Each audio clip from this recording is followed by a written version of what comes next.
moves on to play Houston, which destroyed UAB on Friday night, 82-68. Like I said, Jelly Walker was not good in this one. Houston really prioritized making things difficult for him. He finished just 1 of 10 from 3. Yeah, I don't know how much of this game you ended up catching, but this Illinois comeback was truly stunning. The Mocs led by 14 points in the first half. They opened the second half with a 7-0 run. They ended up going up by 11 points there. Illinois had a 10-0 run in the second half, and Alfonso Plummer really honestly just completely bailed Illinois out in the second half. He had 13 of his 15 points in the second half.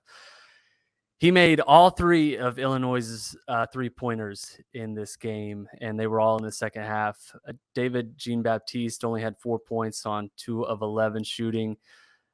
Really, Chattanooga's offense just completely flatlined in the second half. And this was a defensive shootout in many ways. There wasn't a ton of offense to go around.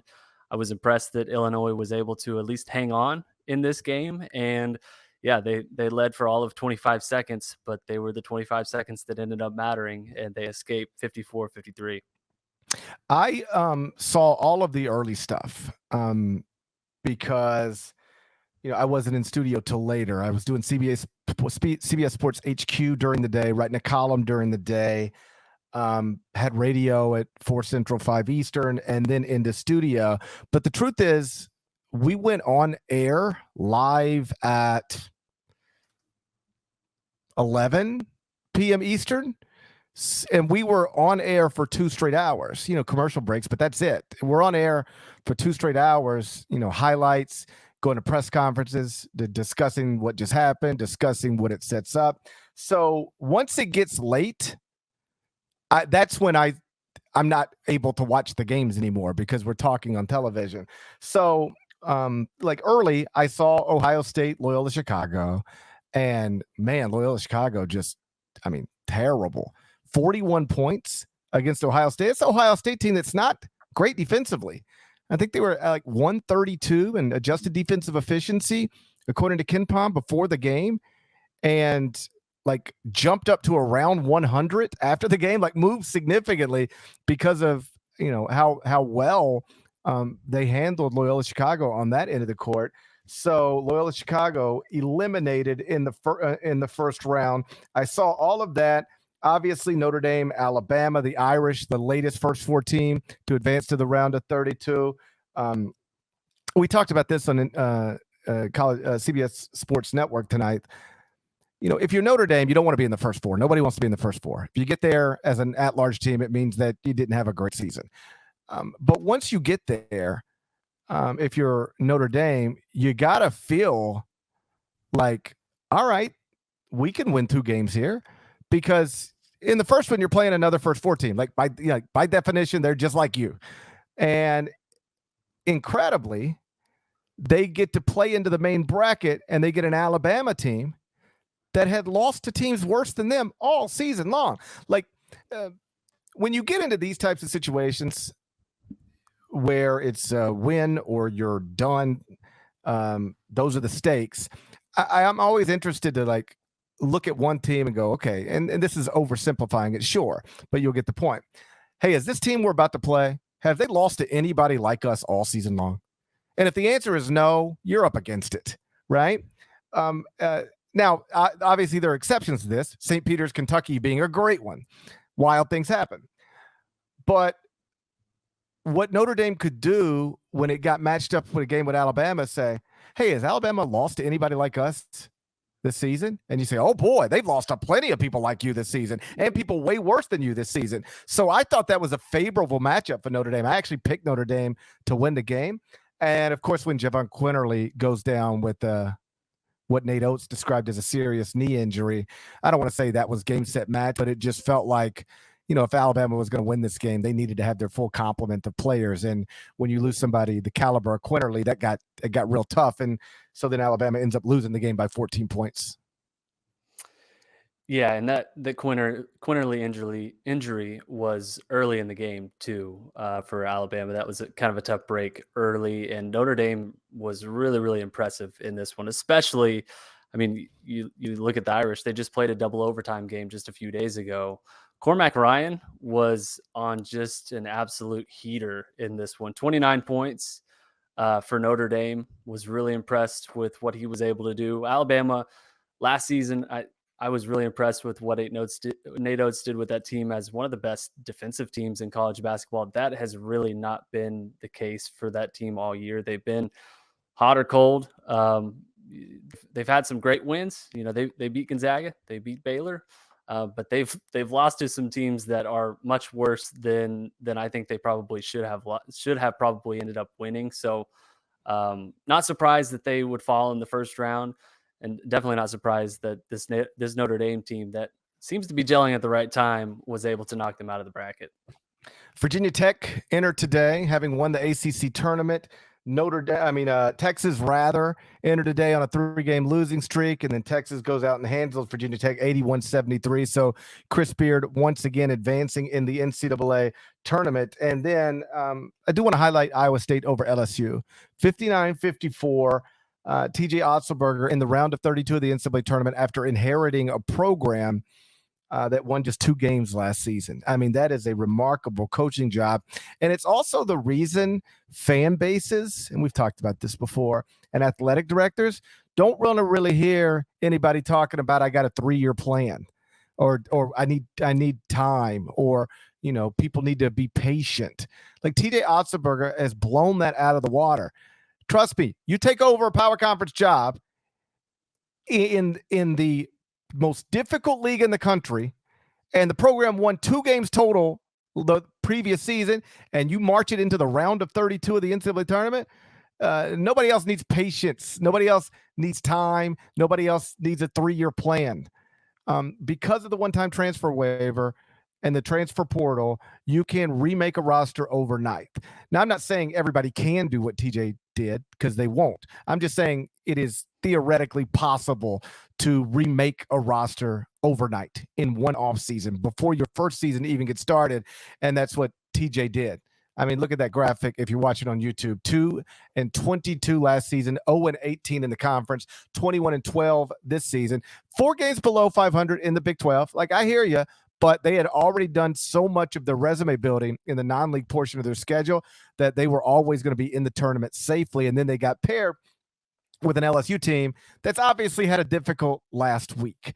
You know, coaches get fired all the time. That's not unusual. A coach of an NCAA tournament team getting fired the weekend before the NCAA tournament, that is highly unusual. We know the circumstances that led to it. And suddenly LSU found itself without its head coach, without one of its assistants. And, you know, I picked Iowa State to win the game largely because of that stuff.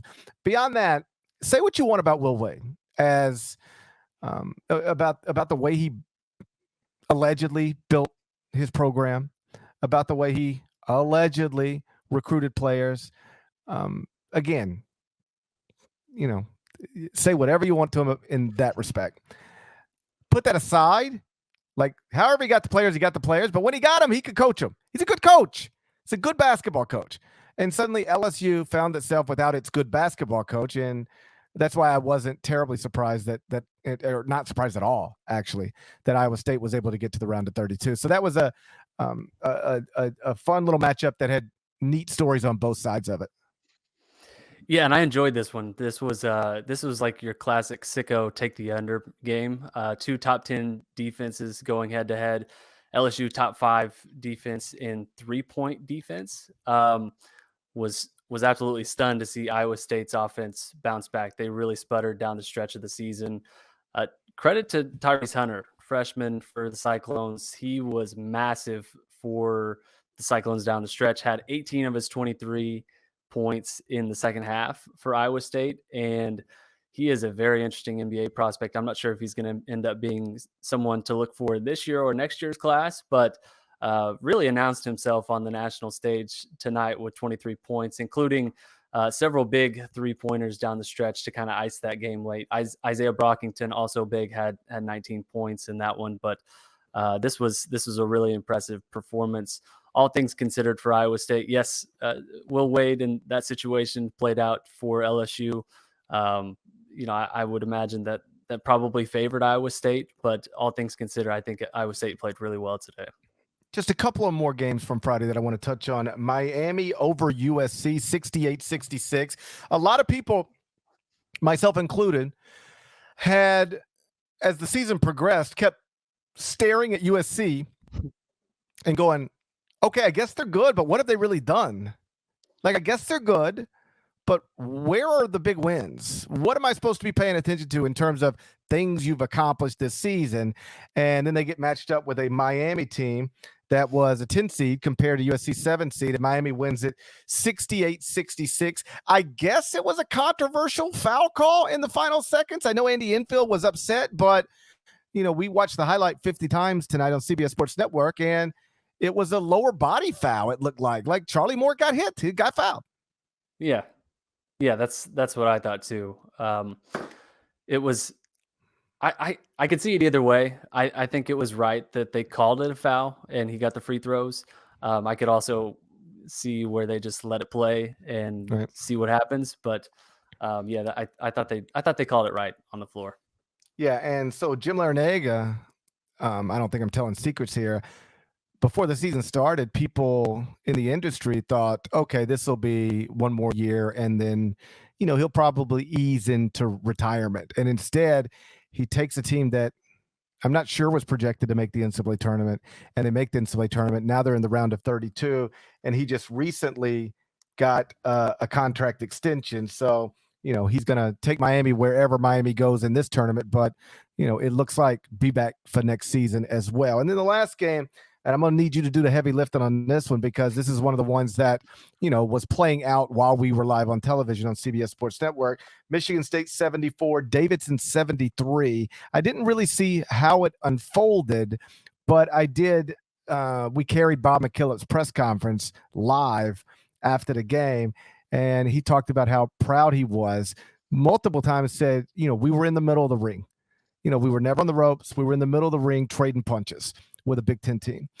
We were fighting the whole time, and said he was proud and that he thought they just ran out of time, which is something coaches say when they genuinely believe if we had 3 more minutes, we'd have won the game. If we had 2 more minutes, we'd have won the game. We needed a 43-minute game instead of a 40-minute game. Is that did the game actually play out that way? I could see that. Yeah, it did feel like Davidson was the better team for most of this game, but Michigan State still won the game. Luka Brajkovic was awesome for Davidson. He had 16 points in the second half, 18 points in the game. He was really physical. Just Michigan State had really no answers for him when he started being aggressive in the post and really taking it at the Spartans. They really had no answers. Was really impressed. Tyson Walker coming into this game for Michigan State was actually dinged up, and he wasn't very effective. I was curious to see how they would maybe replace some of that scoring production.